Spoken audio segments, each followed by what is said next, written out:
Amado irmão, amada irmã, saúde e paz. Aqui estamos, por graça de Deus, congregados ao redor da amada Mãe Maria.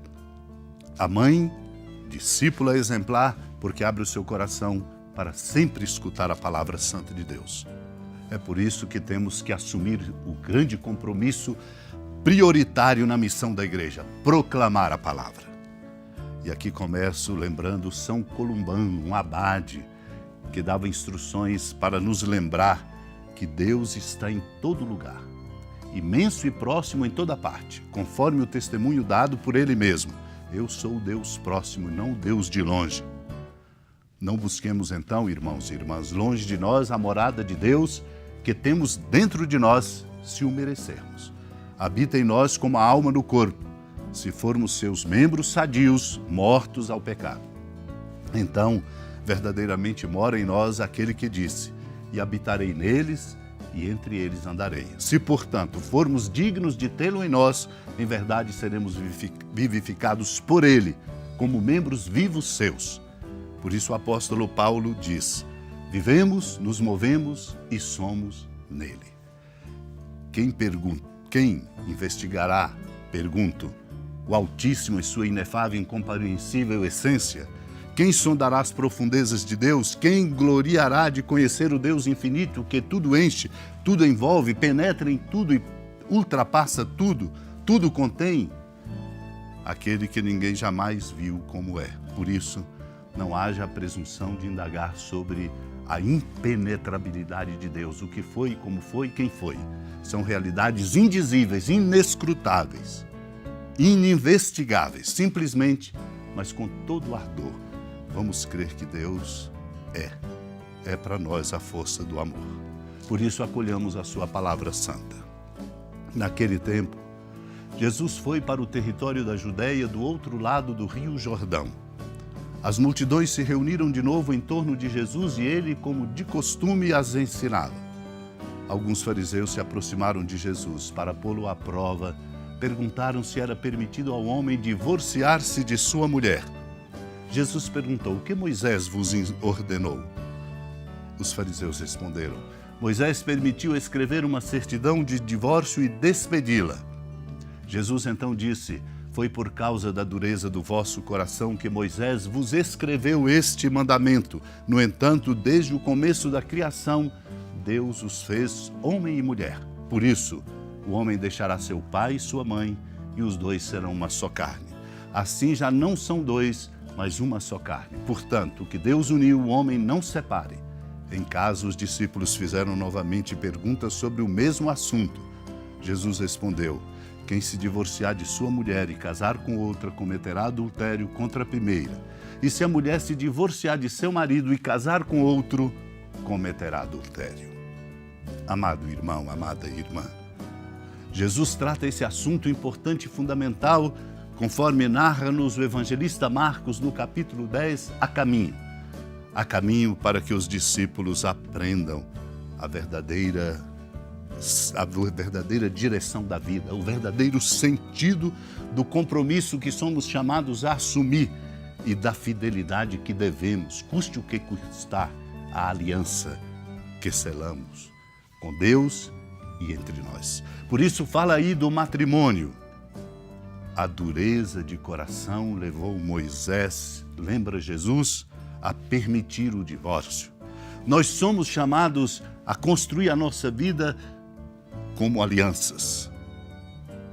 Mas para isso é preciso construir dentro de nós o alicerce que nos capacita para poder estabelecer essa aliança. É por isso que muitas alianças estabelecidas se dissolvem. Dissolvem-se exatamente porque não tem o alicerce na interioridade, na competência, nos recursos que nós precisamos multiplicar dentro de nós. E compromete-se o relacionamento entre pessoas e a vida se torna de fato descompassada. Muda-se, escolhe-se de novo, começa tudo de novo e perde-se o sentido bonito da vida que Deus nos dá e que precisa, para ser bem vivida, ser vivida na aliança com Ele e entre nós. segundo o nosso estado de vida, segundo o nosso compromisso. Esse é um desafio humano e existencial enorme.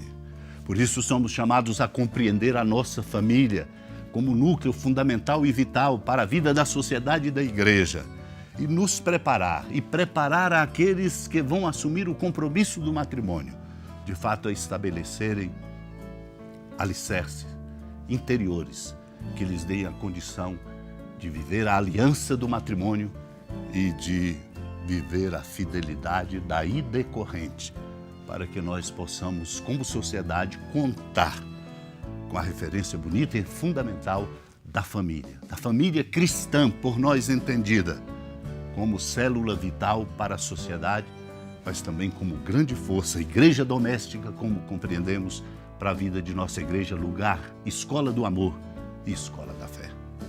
Vamos rezar por todos os que assumem o compromisso do matrimônio, para que o vivam com fidelidade.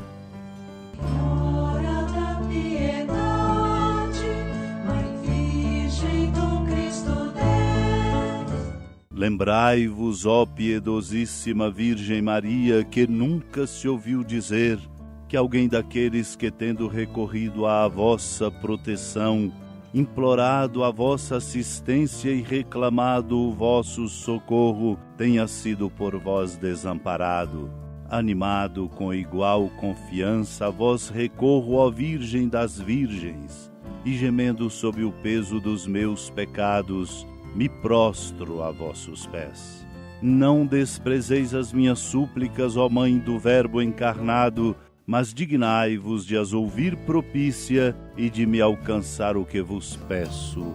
Amém. Feliz padroeira de um povo a lutar,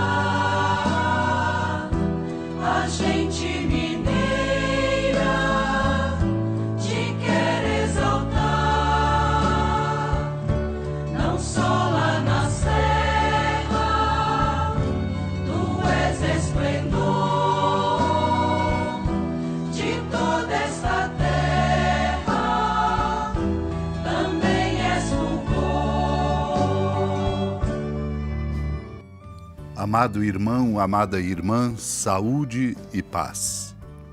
Com a alegria da ermida da padroeira do estado de Minas Gerais, a Senhora da Piedade, que da sua casa de clemência e bondade nos acompanha e nos abençoa do alto da serra, magnífica arquitetura divina, a bênção de Deus, amor misericordioso, Pai, Filho e Espírito Santo, desça sobre sua família, sustente sua vida, fecunde o caminho missionário de nossa igreja, nos encha de sabedoria e permaneça conosco para sempre. Amém. Feliz padroeira